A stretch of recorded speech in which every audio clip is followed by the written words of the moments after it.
I love this. Bears roster news and official depth chart has been released. What does this mean going forward? What are the surprises that we see on that depth chart? Welcome to Bears Digest, ladies and gentlemen. I'm your host, Dylan Guinzy, joining you once again. If you have not subscribed already, please do so. It looks like 67.5% of you have not done so as of yet. So to stay up to date on news, rumors, breaking videos, everything like that, please be sure to click that subscribe button.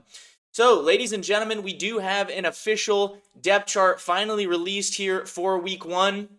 There is some surprises, different things that came out that we weren't expecting. So we're going to be jumping right into that and covering this official depth chart here today. We're going to start here with the Bears offense, starting with wide receiver. This is going to be our first surprise that I wanted to touch on, and that is Luther Burden. Not only Luther Burden being the fourth overall wide receiver listed on the depth chart, but he changed his number once again to number 10. That was Tyler Scott's previous number. He was 87 to start on this team. Then he moved to 13 last week after cutdown day.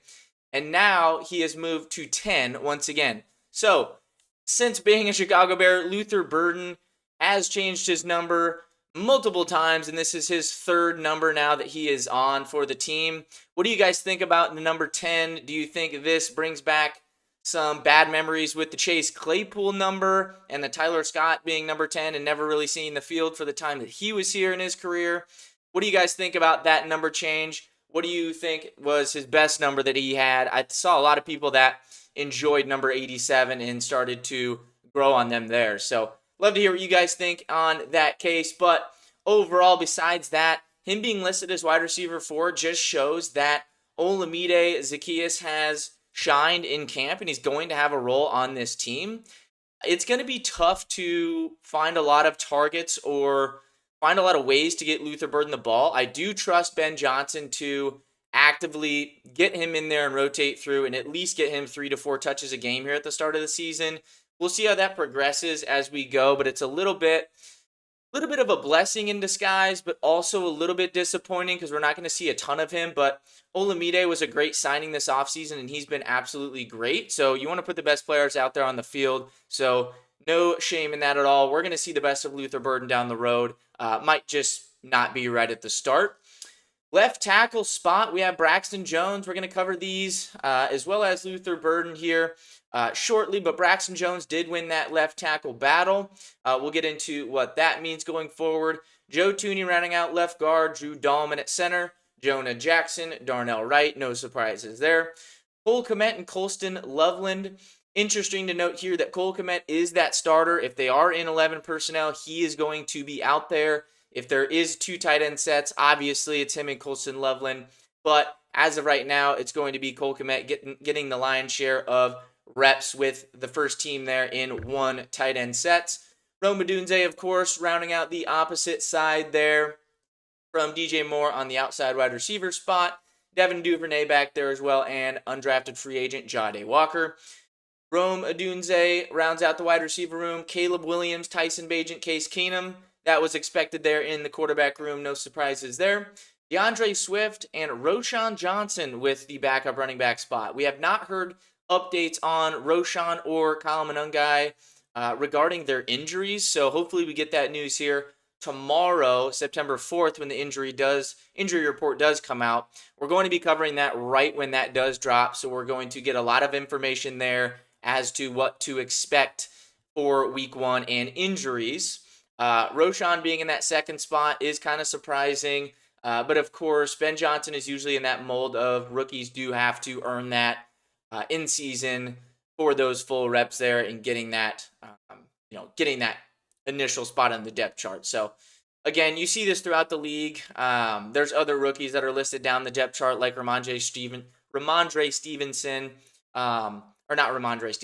Travion Henderson is behind Ramondre Stevenson at the Patriots. So different things like that, even though, the rookies might get more carries than you would expect, they might get pushed down the depth chart just at the start, just by being rookies and things like that.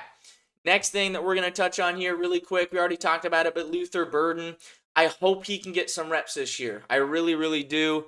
I want him to get on the field. He is a terrific playmaker, even though he may not be, fully mentally prepared in terms of the playbook and knowing Ben Johnson's scheme. I think you just have to get the ball in his hands no matter what throughout a game. So curious to see what that looks like there on offense in week 1 there on Monday night next week. But we'll stay tuned for that. Braxton Jones there is the next one. Just talking about him winning the left tackle competition. This is something that I predicted previously there the other week. Him winning this job is just kind of based on his experience and his understanding of the scheme itself and being further along in that process. Physically, it remains to be seen. They have been trying to test him as much as they can. He's not necessarily known for being like a nasty, pass blocker, run blocker, and just a nasty player overall that you would kind of like in this scheme. He's a little bit less energetic in that way, and physically he's a little bit limited with that injury as well. So they're hoping that he can get his anchor back and everything needed here to start the season. Of course, Ben Johnson did say this is not set in stone. They will reevaluate probably at the bye week, which is not ideal, but if it so happens that he is the one weak link on this offensive line, maybe you try somebody else in there and see what happens. Can't get any worse at that point if it's not going well. So we'll hop over here to the defense. Not too many surprises overall. We have Montez Sweat, Grady Jarrett, Gervon Dexter, and Dio Odengbo rounding out the defensive line. TJ Edwards, Tremaine Edmonds, Jaquan Brisker, and Kevin Byard rounding out the safety room. Kyler Gordon in the nickel spot at corner, and Tyreek Stevenson and Jaylon Johnson. Tyreek Stevenson manning the opposite side of Jaylon Johnson there on the outside corner spots. Notice the backups there. We might see a lot of them here in week 1, depending on Jaylon Johnson's injury release. Nahshon Wright would be getting the start in if Jaylon Johnson were to miss Monday, which it's kind of looking like it's heading that direction.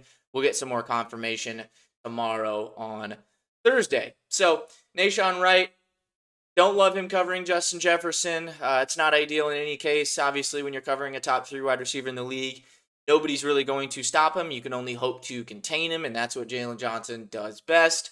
So we'd really love to have him out there. But again, not ideal if Nahshon Wright has that task of covering him.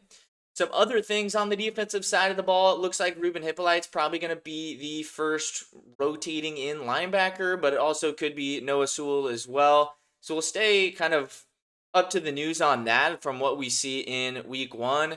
I would assume they're not done with that competition fully yet. They're still kind of waiting on who really takes that step in games, in live action, regular season games, as to who will be rotating in that third linebacker spot there. So we'll see there. But other than that, not too many surprises on the defensive end. That looks to be a strong unit overall. Special teams, nothing too crazy here. Cairo Santos, the captain, is also our starting kicker there. Torrey Taylor, the punter, of course. Scott Daly, the holder, and Devin Duvernay is the full-time returner. We talked about this last week when they were briefly released, just to kind of do a vested veteran move to get them back on the roster without wasting spots. So Scott Daly and Devin Duvernay are, of course, back. I do have questions about the return game. We haven't seen too much of Duvernay in the return game. Obviously, he does have a good history at other teams. I believe he was at the Ravens to start and the Jaguars after that. He's had some good things go there, but I would like to see, maybe some, wide receivers kind of rotate in there as well. Obviously, maybe Luther Burden wouldn't be the most ideal, but it definitely would be electric to see him in the punt return game. One of his first games of his career, if not the first in college, he returned a punt for Missouri to the house. So he's got that talent, got that ability. I just want to see Luther on the field more, but I do feel okay about Devin Duvernay starting off in that role. So, ladies and gentlemen, that is the official depth chart to start the year here. I think it is subject to change, but this is kind of locked in for week 1. In my opinion, a lot of good things, a lot of surprises, especially with Luther Burden. And some of you may have, Braxton Jones winning that job, a surprise as well. But I love it. I love the way the roster is shaping out. Of course, we would love to see some more additions on the defensive line, in the edge room in particular, maybe running back, things like that. We're getting closer and closer to the first game, so you don't know if that will truly be the case. but we'd love to see some more competition added to this room. But overall, love this roster, love the depth chart. I'm getting hyped for week 1, and you should too. So join me tomorrow for the injury report release. We're going to have a lot of updates there and anything else that does come out about practice today and practice tomorrow. Actually, I think they're off Thursday, so practice today, we'll have some updates about that as well. So be here, stay tuned, get those notifications on, and I will see you guys tomorrow.